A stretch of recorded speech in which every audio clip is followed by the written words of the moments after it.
Jammu Kashmir state investigative agency ने बुधवार से कई जगहों पे रेड्स किए, कई लोगों की प्रेमिसेस की तलाशियां ली, जिनमें एक पुलिस ऑफिसर भी शामिल है, एक लीडिंग बिजनेसमैन भी। ये टेरर फंडिंग का केस है जो पुलिस का कहना है। इसकी तारें दुबई से भी जुड़ी हैं और जिस तरह से ये रेड्स हो रही हैं और कई एक जगहों पे जो टेरर फंडिंग पे कुछ साल से हम देख रहे हैं कि बहुत ही बड़ा फोकस हो रहा है, उससे लग रहा है एक शिफ्ट हो रहा है जो कि आतंकवाद या मिलिटेंसी को जिस तरह हैंडल किया जा रहा था उसमें एक शिफ्ट है। शिफ्ट यह है कि पहले encounter specific counter militancy strategy थी कि हमने मिलिटेंट मारा, एक बड़ी कामयाबी के तौर पे देखा जा रहा था।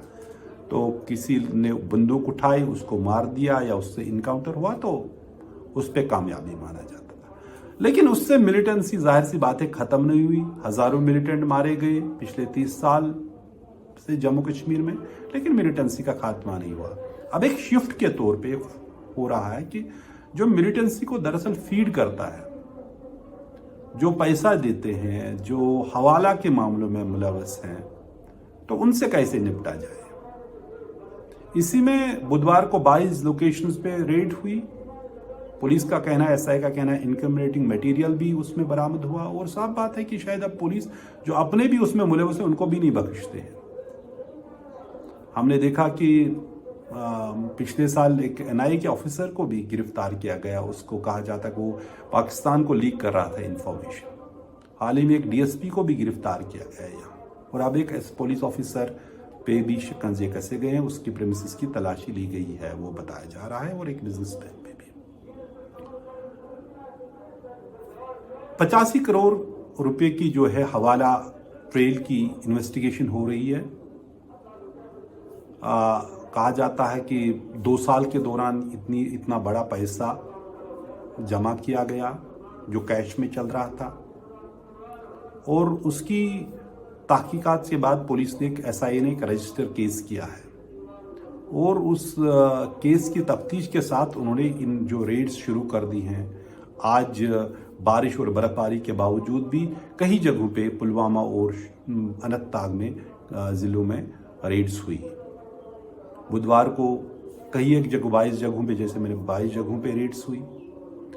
तो कुल मिला के एक तरह का जो मिलिटेंसी के खिलाफ जो मिलिटेंसी के खात्मे के खिलाफ एक अप्रोच था, उसमें एक रणनीति में एक तब्दीली आई है। ये सिर्फ मिलिटेंट मारने तक महदूद नहीं है।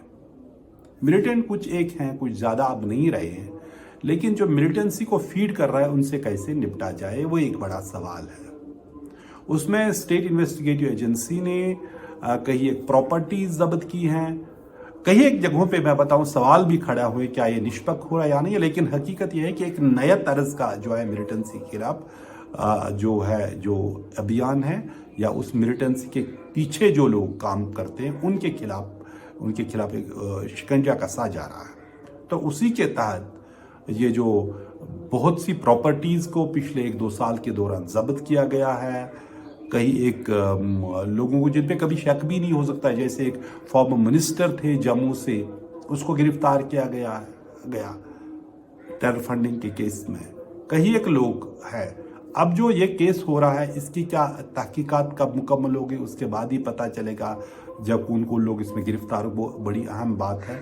लेकिन जिस तरह से मिलिटेंसी से निमटने के लिए एक रणनीति में तब्दीली आई है, वो एक महत्वपूर्ण चीज़ है पिछले 30 साल के दौरान जम्मू कश्मीर में।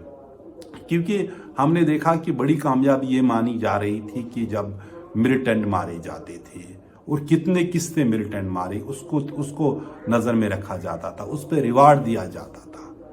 लेकिन एक मिलिटेंट मरता था, कोई और आ जाता था। और कौन बनते हैं लोकल मिलिटेंट? वो बनते हैं जो इम्प्रेशनेबल यूथ हैं, जिनकी खुद अपनी ये सोचनी किसी ने बहकाया, क्योंकि जो बहकाते हैं वो खुद मिलिटेंसी में जाते नहीं हैं, किसी और के बच्चे को मिलिटेंसी में लाते हैं, उसके हाथ में हथियार थामते हैं, कुछ दिन बाद वो इनकाउंटर में मारा जाता है, किसी के नाम पे चढ़ता इतने मिलिटेंट मारे, लेकिन उससे मिलिटेंसी का खात्मा नहीं हुआ।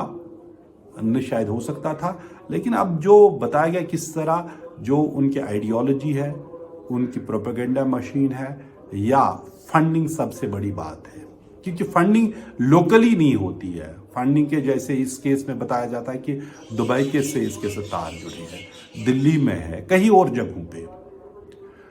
दरअसल 2018 में जब एनआईए ने यहाँ अलगाववाद और आतंकवाद के खिलाफ कार्रवाई शुरू की, कई एक लोगों को गिरफ्तार किया गया। उससे क्या हुआ, धीरे धीरे जो स्टोन पेल्टिंग यहाँ हुई, पत्थरबाजी, वो बिल्कुल बंद हुई।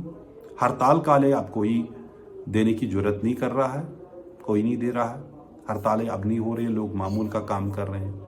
लेकिन उससे मिलिटेंसी का खात्मा नहीं हुआ। कम या ज़्यादा लोकल्स मिलिटेंट बनते रहे, पाकिस्तान से मिलिटेंट आते रहे, हथियारों की स्मगलिंग होती रही, मिलिटेंटों को मारा गया। लेकिन मिलिटेंसी के पीछे, उनके पीछे कौन है, कौन उनके हाथ में हथियार थमा रहा है, कैसे वो मैनेज हो रहा है, उस पर उतनी नजर नहीं रही, क्योंकि एक बड़ा नेटवर्क है जो कहीं बैठे हैं। क्योंकि मिलिटेंट मारा जा रहा है तो, लेकिन उसके पीछे जो है वो नहीं मारा जा रहा, वो सेफ बैठा है। तो पुलिस सूत्रों का कहना है कि जब तक न उस चीज़ पे नज़र रखी जाए, उन पर काबू पाया जाएगा, मिलिटेंसी का मुकम्मल खात्मा मुमकिन नहीं है।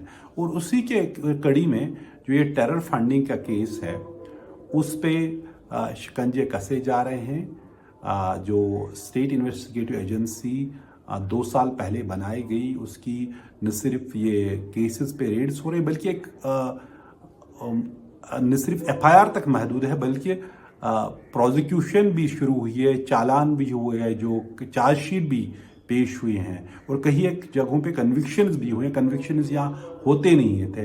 कुल मिला के जो एक लीगल प्रोसेस है इनकाउंटर से हटके, वो शुरू हुआ है मिलिटेंसी या अलगावाद के खात्मे के लिए। जो नई बात है, एक बड़ा शिफ्ट है encounter specific counter militancy strategies के बदले अब ये हो रहा है कि जो उसके रूट काजेज हैं या जो उसको फीड कर रहा है मिलिटेंसी को, उससे कैसे निपटा जाए। और उसी कड़ी में ये रेड्स कहा जाता है कंडक्ट की जा रही है।